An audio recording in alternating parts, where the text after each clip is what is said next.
Cette nomination constitue une reconnaissance majeure du rôle stratégique de la RDC dans la région. Pour l'économiste Takizala, cette nomination constitue une reconnaissance majeure du rôle stratégique de la RDC dans la région. Pour l'économiste Takizala, cette fonction est une victoire diplomatique. C'est quelque chose à encourager parce que ça fait longtemps dans les organisations sous-régionales ou régionales en Afrique, le Congo a vocation d'être une grande puissance économique. Aujourd'hui, qu'il soit même au niveau de l'Union africaine, le Congo, pendant une vingtaine d'années, une trentaine d'années, on occupe les responsabilités. D'abord, l'économie nationale aujourd'hui a des grandes réformes à apporter. On a vu qu'André, quand il est arrivé, il a cherché à faire de sorte que le franc congolais soit respecté dans les échanges.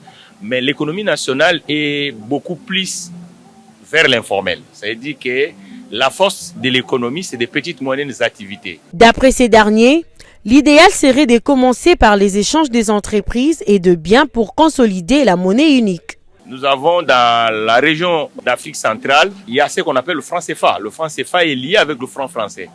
Et aujourd'hui, le franc français n'existe plus. Il est dans la zone euro parce que le CFA est produit en France.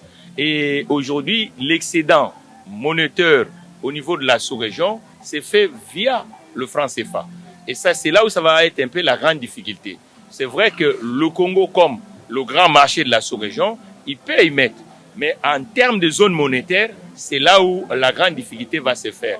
Parce que 3/4 des pays de la sous-région sont dans la zone CFA. Signalons par ailleurs que l'association a pour mission de promouvoir la coopération monétaire, bancaire et financière entre les pays africains à travers notamment le programme de coopération monétaire africain dont l'objectif ultime est de parvenir à la création d'une monnaie unique africaine qui sera émise par une banque centrale africaine et la création du Fonds monétaire africain.